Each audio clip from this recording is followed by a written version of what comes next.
Hello everyone and welcome back to my Let's Play of Hiveswap Friendsim. If you're hearing this intro, that means that this part is long enough to be its own video, so that's fun. My voice is getting very tired because I've been recording like 3 in a row. I just finished up with Barnum and Baisley, the purple blood twins that were sort of innocently torturing people without realizing they were actually doing it, kind of.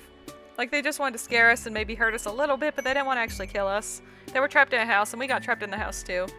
But by becoming friends with them, we like released the curse or whatever that was keeping us trapped there, and we all went to go hang out at their place.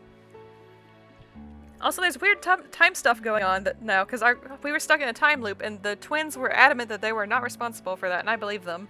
So, anyway, we want to know. So, give me a second. I'm just going to skip until we get to the thing. Just gonna take a second. And yes, I want to understand. Okay, this should give us some definitive answers. I know whose voice this is, by the way. It was what I was spoiled on. Of course you do. Your sort of creature always does. You're worn out. Last night was, well, it sure was something. You lived, probably. You learned, definitely. You made choices. You had to. And after all this time, here you still are. So, after a day of recuperation from ragers and houses of horror, you're out walking the streets of the place you may as well start calling home. You've changed out of your party gear, opting for your old hoodie standby. It fits the mood you're in. You're not really looking to meet anyone new tonight. Well, like, you wouldn't say no, probably, but you're not jonesing for it. Only a little. It's complicated. After an indeterminate amount of minutes of aimless walking, you look around at where you've ended up. You seem to have wandered into a dirt pile. Oh, you know this dirt pile. It's Fozzer's corpse field. How'd you get here, you wonder? You're pretty sure you were just on the other side of the city with no particular desire to come anywhere near here. It's probably fine. Just your deep, innate bro-honing skills taking over your goddamn body. Just little friendship things. You look around for your pal Fozzer, peeking down into a few of the deeper holes. You might as well say hello since you're here and all. Holy shit, that? Again? Curiosity killed the cat, but you've definitely got more than 9 lives, so you shrug and slide, not gracefully, down to the shiny hole. Fozzer is nowhere to be found, but there is a window down here. It's almost completely unearthed, and it doesn't take much effort to free it the rest of the way. Okay, so I was editing a different video earlier today. I want to say it was either Marsty or Caraco, but I remember seeing this screen right here, and I thought to myself, oh hey, there's one of the windows right here. So, yeah, that's interesting. At first you think it might be some cool new trash you could make art with, but when you look closer you reconsider. There's a whole less room you can see through the pane of glass lying at your feet. By any chance, is it a very, very green room? That's weird. Weirdness isn't typically a deterrent for you, but usually there's at least some causational coherence. Doors and walls surround rooms. You aren't used to finding parlors and ditches. Is there a latch or something? Should you do a polite little knock? There might be friends in there. Damn, you could really go for some friends right now. Is there protocol for approaching ditch window? Allow me to stop you there. I am a timeless being of the void, but even my patience has its limits. Fun is fun, but this frivolous navel-gazing is no longer necessary. Come in from behind the shadow of that narrative text. It's so very hard to see your face. Yep, here we are. Okay. Oh wow, so we actually get sprites for our character, and they're wearing Malik's hoodie, which I'm very happy about. You aren't sure where you are, and it's unsurprisingly a little nerve-wracking. You look over your shoulder at the window, and you guess you just fucking came on through. The Alternian sky is framed by the edge of your dirt hole, and the knot in your stomach loosens a bit. Hopefully that means this is a two-way portal. There he is! That's one of the things I was spoiled about, that Doc Scratch is involved in this story. You turn to look at your surroundings, and oh, there's someone here. The guy you just heard, you assume. He doesn't look like any of the other aliens you've met. Oh, I'm not an alien, or no more than any of us are alien to each other. In fact, nothing is alien to me. The root concept behind that term is alienation, being forced from that which is natural. Nothing is unnatural to me. I look upon all realities as equally inviting and approachable. It is you, my dear, who are out of place. I could see that even if I was not omniscient, which I am. Okay, so not an alien. With no horns or a cast sign, though, he's definitely not a troll. Why'd I say trail? Whoever he is, he seems to be white. Just really white. And round, and his outfit is admittedly kinda dope. Yeah, I agree with that. Looking at him really ramps up your thread first. He's just got this quality about him that you've got to get with. You take a step towards him, almost without thinking about it. Oh, my apologies. That compulsion has become extraneous. Let me take care of it for you. He snaps his fingers and your knees buckle. The force of the universe presses down on you like G-force. You blink and somehow he's there immediately, arms outstretched to catch you as you fall. He steers you into a chaise lounge and you drape yourself weakly onto it. Please, have a seat. The emotional transition might be a tad uncomfortable, but I know you've handled worse. You're quite the soldier. Allow me to be the first to say that I'm very pleased with your work. I knew exactly what you were going to do, of course. And most of your work was, in fact, my work. Regardless, congratulations are in order. What is this guy talking about? Your work? You try to parse what he's saying, but your body is still shaking from whatever he just did to you, and it's hard to think in here. You, suddenly, sharply, don't feel friendly toward him at all anymore, or toward anyone. The void left by that feeling is a freshly gaping horror. It's like who you thought you were caved in itself, a black hole of personality eating your body up from the inside. You try to pull your shit together. He seems like he means business. This is no time to lose it, no matter if your sense of self is shattering.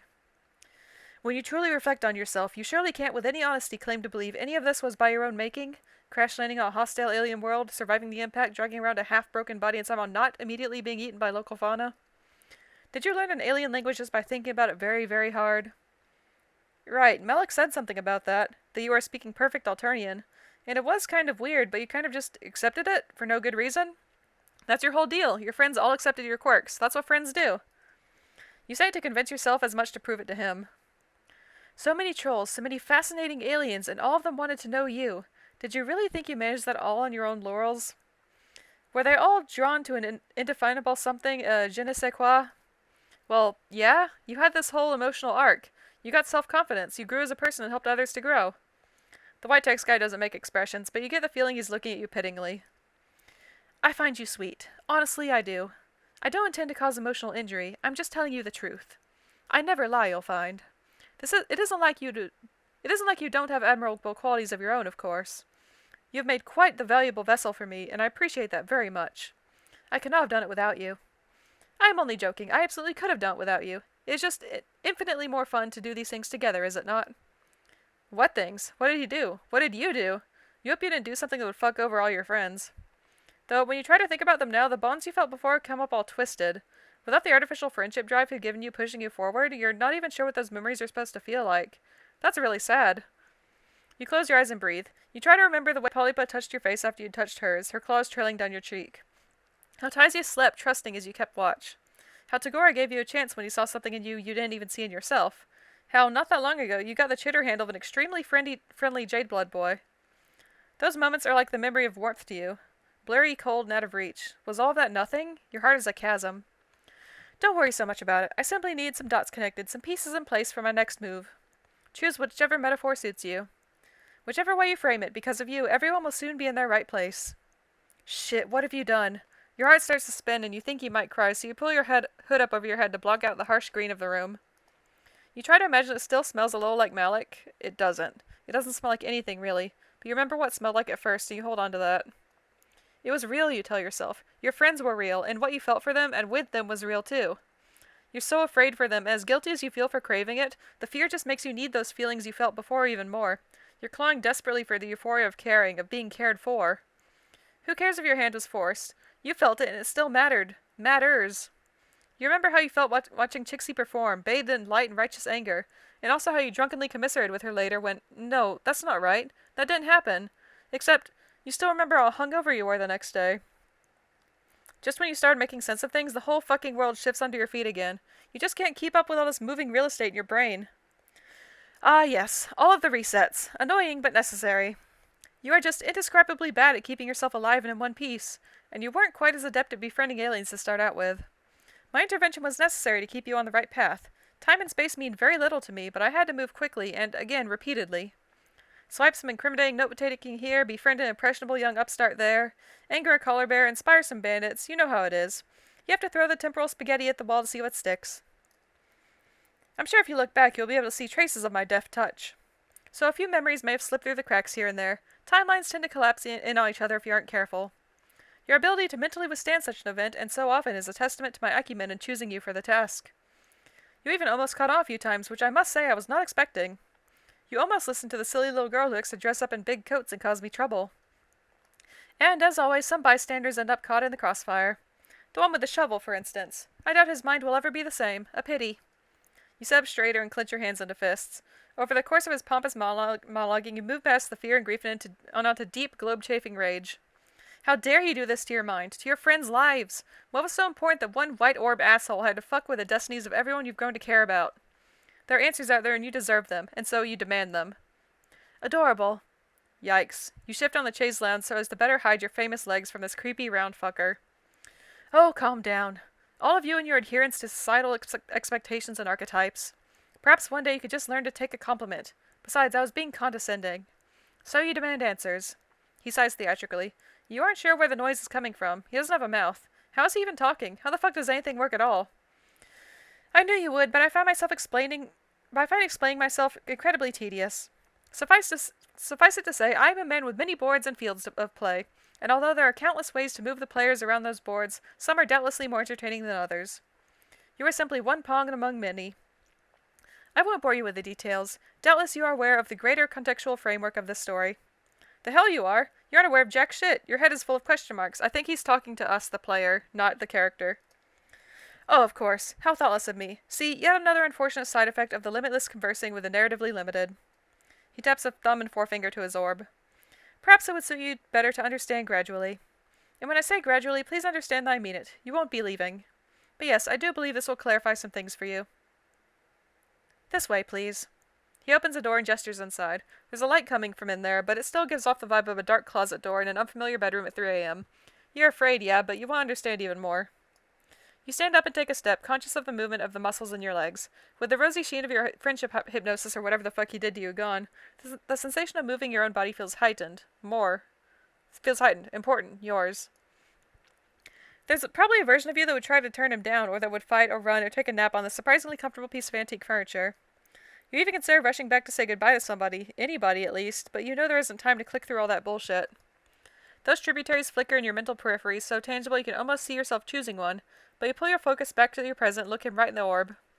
You'll just have to trust that they remember you, because the you you've become after this journey, after all this friendship and growth and death and time, that you needs to understand. You owe it to your friends, but even more you owe it to yourself. You found your river and you're going to see where it leads. So you follow him. Sit here, please. In the interest of expediency, I will leave you to your own devices while I go deal with an unexpected but entirely unwanted guest. Who is that? By any chance, would that be Spade Slick? It shouldn't be too hard to parse out the truth on your own.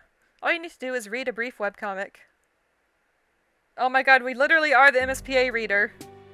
Wow. Okay.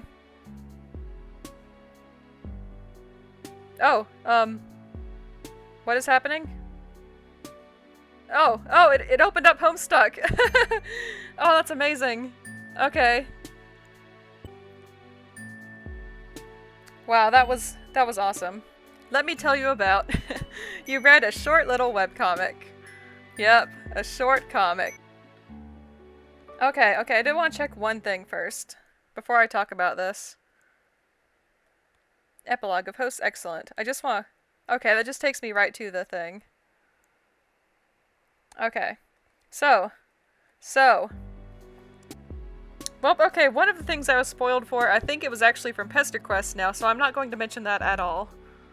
But, I'll get to Pester Quest later. It's on the list. It's coming up very soon. It'll be up in like a week after this video goes up, probably. But, so. We are literally the MSPA Reader that we saw in Homestuck a few times. That's kind of amazing. Does that mean we eventually kill ourselves? Because that happened with the Stump of Suicide or whatever it's called. But, wow, that was definitely a thing. So, Doc Scratch was manipulating us the whole time, basically. Or at least he put us into place, and he gave us, like, a friendship drive, which gave us a very, very strong urge to befriend everyone. So that everybody would be moved into place. I'm assuming this is, like, making sure that certain characters would be, like, in certain places when certain things happened in order for his plans to continue to bring Lord English into existence. Not entirely sure how all that's going to go. I think we'll have to wait for, Hiveswap to continue, because, in the first thing of Hiveswap, near the end of it, we got, like, well, not super near the end, but at one point in Hiveswap, we get like a security thing that makes it so that the messages between Zephyros and Joey were unable to be viewed by anyone. It had like a white orb icon, so that's definitely Doc Scratch. He's got a hand to play in all of this, because of course he does, he's Doc Scratch. Yeah. This was pretty interesting, but it feels like a prologue to something else. So I don't have a ton to say. Like, for seriously, Hiveswap Act 2, please come out within the next 5 years. I'm not going to rush you. 5 years will give you plenty of time. I'll accept that. I waited like 10 years for Kingdom Hearts 3. I can wait a few more years for Hiveswap Act 2. But yeah, I don't think I have much else to say, really. This was a very, very fun thing. I like most of the characters. There's only like 1 or 2 I didn't like, and, well, Zebra. Sorry, Zebra, I don't like you. Actually, he's pretty much the only one I didn't like. Like, he has borderline no redeeming qualities. He has moments where he's not quite as terrible, but yeah. Sorry if you like Zebra. I'm not gonna judge you if you do like him. Everyone has different opinions. But yeah, this was fun. I have a lot of new characters to enjoy. I'm going to look up some fanfiction after this, probably, because I'm a nerd. And I like to alternate the genres of games I play on this channel, so I can't do Pester Quest yet because they're both visual novels. So instead I'm going to do a short, I guess it's like an indie horror game, kind of. It's called The Count Lucanor. I've actually already recorded all the videos for it. It's only like 6 or 7 videos long, pretty short. But I had a lot of fun with it, and I suggest you check it out. It's not as scary as I thought it would be, but it does have some spooky moments. Anyway, after that will be Pester Quest. I'm planning to start it on 6/12, because that's a good date to start Homestuck things. Yeah. So, if you watched all these videos, you're awesome and I love you. If you only watched one of them, that's fine too. I'm glad you decided to listen to me ramble and stutter through this wonderful story of a game. So, thanks for watching. I hope you have a good day, and I'll see you next time. Bye!